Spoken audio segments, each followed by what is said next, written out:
A civilization doesn't die by accident. Not truly.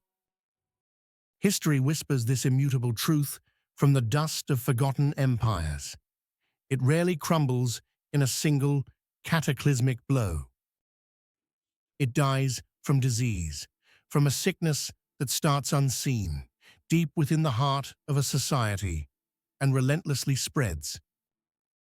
A silent pathogen that relentlessly, insidiously spreads until the mighty oak becomes a hollow shell, vulnerable to the slightest storm.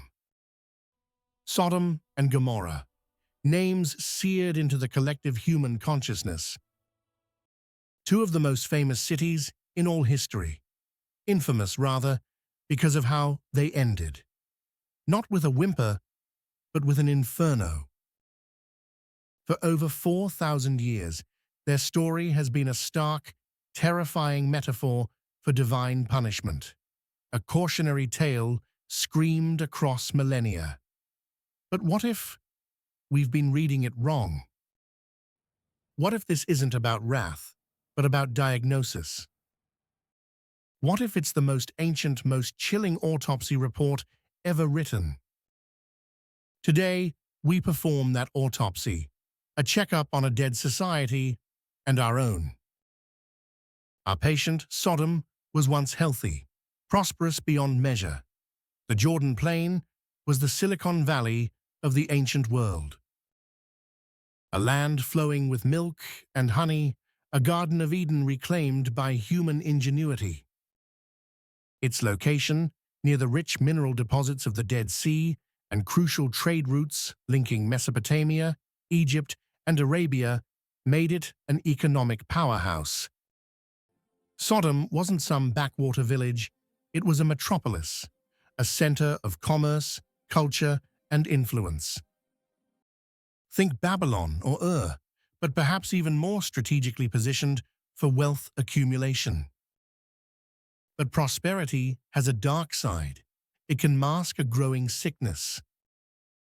Wealth, left unchecked, can numb the senses and blind the soul. A rot that starts unseen, beneath the veneer of success. A silent cancer that flourishes in the fertile ground of comfort and unchallenged power. The ancient record says the outcry against them had reached a breaking point. Not a rumor, a cry. The guttural collective sound of suffering, of injustice, of exploitation, of absolute despair, echoing not just through the streets, but reaching, according to the narrative, to the very heavens. A cosmic SOS. Even Abraham, the patriarch, daring to bargain for its life, a testament to his boundless compassion, couldn't find enough healthy tissue within that vast urban tapestry. 10 righteous people, not even 10. The disease was too widespread, too terminal. The infection had consumed the very essence of the society's moral and ethical being.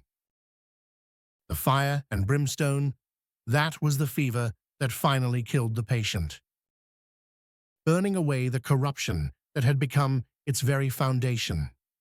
It was the natural, inevitable conclusion of unchecked societal sickness. Today, we identify the underlying diseases, the 5 silent killers. Disease 1, the pride tumor. Centuries after Sodom's destruction, the prophet Ezekiel delivered a chillingly precise diagnosis: pride, fullness of bread, and prosperous ease. This wasn't just individual arrogance. This was a malignant, societal narcissism. Fullness of bread was far more than personal gluttony. It was the systemic sin of surplus, hoarding resources, indulging in extravagant excess while others starved, both within their walls and in the surrounding communities. It was a willful blindness to suffering, choosing to gorge rather than share. And prosperous ease was the toxic byproduct, the careless, entitled comfort of the powerful, fostering a profound apathy. It's the belief that because you are comfortable, the world is fine, that your success is a sign of divine favor, and others' struggles are merely their own failing. It's a spiritual sedative, numbing the conscience. Their seemingly infinite wealth built taller towers, reaching higher into the heavens, but simultaneously it eroded their very foundations. The vertical stretch of ambition was matched by a horizontal hollowing of integrity. They believed their success was solely their own creation, a testament to their own power, intelligence, and even divine right. They forgot the earth that fed them, the labor that built for them, and the interconnectedness that sustained them. They were an island, self-proclaimed, in a sea of dependency. Think late imperial Rome. The empire, at its decadent height, became synonymous with bread and circuses, not just to entertain, but to deliberately distract. Opulent gladiatorial games and free food distributions were designed to mollify the masses, masking profound and ever-deepening economic inequality, social unrest, and political corruption. The rich grew richer. The poor grew complacent through distraction. It was a societal addiction. The elite, convinced of eternal reign, missed the rot until barbarians were at the gates. Their pride blinded them to the signs of their internal collapse, mistaking outward might for inner health. Or consider the classic Maya civilization. Their monumental grandeur, towering pyramids and intricate cities, was born of immense agricultural productivity. But this pride, manifested in endless construction and expanding populations, led to widespread deforestation, soil erosion, and ultimately catastrophic environmental collapse that contributed to famine and social unrest. Their pride, carved in stone, stretched society past its breaking point. Do we see the symptom, the cult of self-made success that looks down on collective responsibility? The worship of individual achievement above shared well-being? The dangerous belief that immense wealth is an inherent sign of virtue or intelligence, and conversely, that poverty is a moral failing, a deserved consequence of sloth or inadequacy. This mindset eradicates empathy and justifies inaction. This is the pride tumor. It inflates the ego of the powerful, blinds a society to its own fragility, and convinces it that it is immune to the laws of consequence. It's the first step towards self-destruction. Our second disease, catastrophic immune failure. This isn't a collapse from an external threat, but a society turning in on itself, consuming its own protective mechanisms. In the ancient world, particularly in the harsh, unforgiving landscapes of the Near East, hospitality wasn't merely a polite custom, it was the social immune system. It bound disparate communities, ensured survival in a dangerous world, and recognized the inherent dignity of every human being, regardless of origin. To offer shelter and food to a stranger was often a sacred duty, a covenant. To violate it was to tear the very fabric of society, to declare that the fundamental bonds of humanity held no sway. It was an act of profound social treason, a rejection of the shared humanity that kept everyone safe. And what did Sodom's men do? They didn't just refuse hospitality. They demanded to violently violate the strangers, to know them in the most brutal, objectifying sense. The immune system didn't just fail, it actively attacked the body itself. It turned the very concept of community into an instrument of terror. The strangers became not a guest to be protected, but an object to consume, to dominate, to exploit. In Sodom, the sacred fire of community wasn't merely extinguished, it was perverted into a destructive blaze of terror and control. Consider the horrific aftermath of the Black Death in 14th century Europe. Strangers, others, particularly Jewish communities, witches, or foreigners, were scapegoated, accused of poisoning wells, persecuted, and massacred. The societal immune system, meant to protect its members, didn't fight the disease. It consumed itself with fear, distrust, and internal violence, accelerating the breakdown of order and humanity. The external threat simply exposed the internal rot. A more recent and utterly heartbreaking example, the Rwandan genocide of 1994. Neighbors turned on neighbors, friends murdered friends, driven by a manufactured narrative of otherness and hate propaganda. It wasn't just a breakdown of law, it was a total collapse of shared human identity. Is our immune system failing today? Do we see the stranger, whether immigrant, refugee, or simply someone with a different perspective, as a fundamental threat to be walled out, demonized, dehumanized? Do our online spaces, meant to connect, instead become empathy-free echo chambers, where dehumanization is not only tolerated, but amplified, making it easier to see fellow humans as abstract threats, not complex individuals? A society that cannot protect the vulnerable has begun its terminal decline. Disease 3. Rotten skeletal structure. This isn't just about bad people, it's about a bad system, the breakdown of the very framework that holds society together. The biblical record explicitly states, "They did not strengthen the hand of the poor and needy." This wasn't merely an oversight, a neglectful omission, it was implicitly policy. The legal, economic, and social structures were actively designed or manipulated to perpetuate and deepen inequality. This wasn't an oversight, it was policy. The law became a tool of oppression. Justice, rather than being blind, opened one eye wide to favor the rich and powerful, while systematically crushing the vulnerable.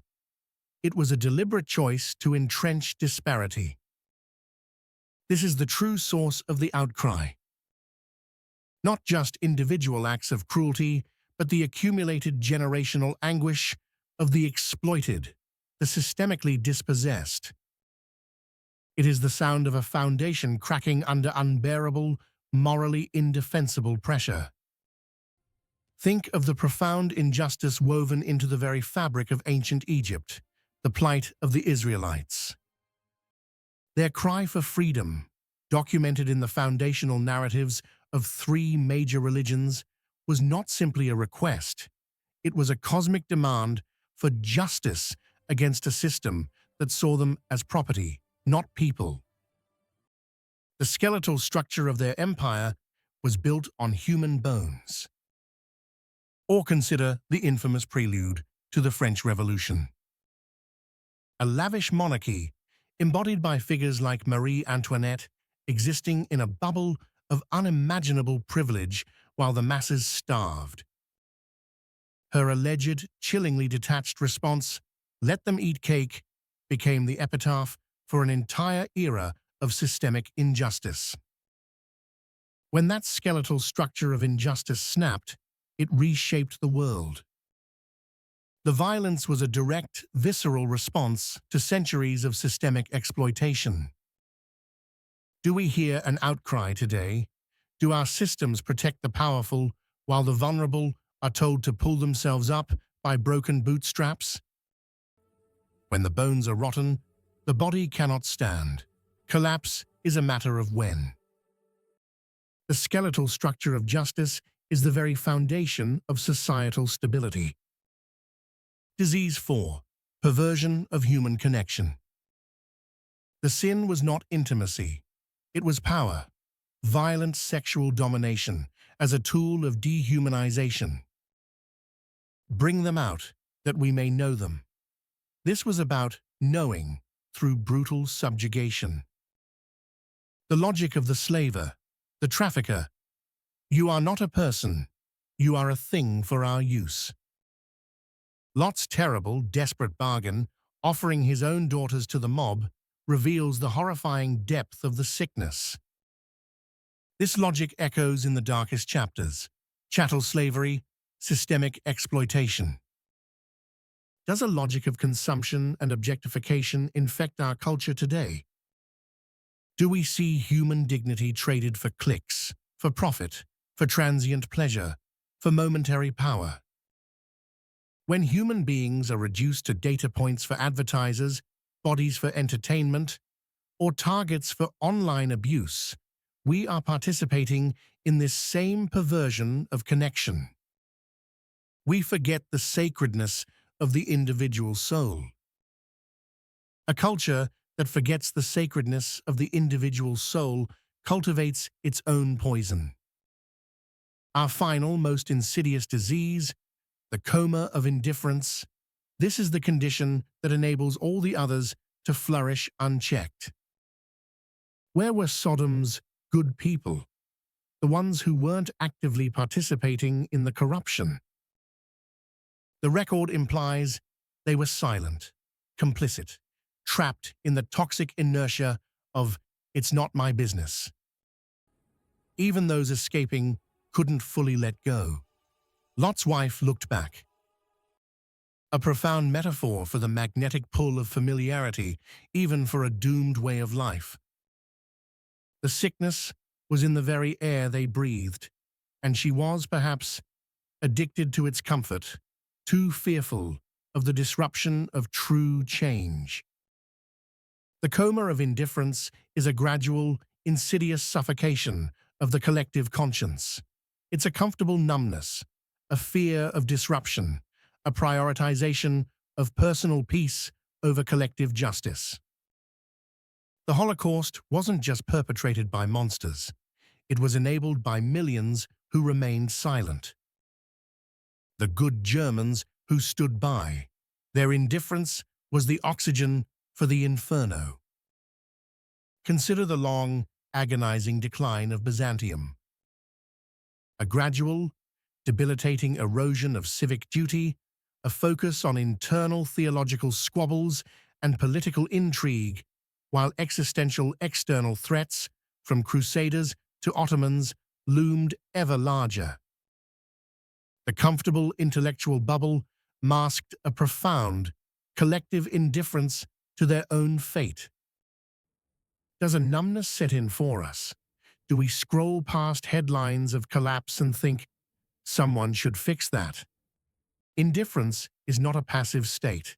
It is the active oxygen that lets every other disease, pride, fear, injustice, perversion, burn hotter, spread faster, and consume everything in its path. A civilization isn't murdered by the wicked alone.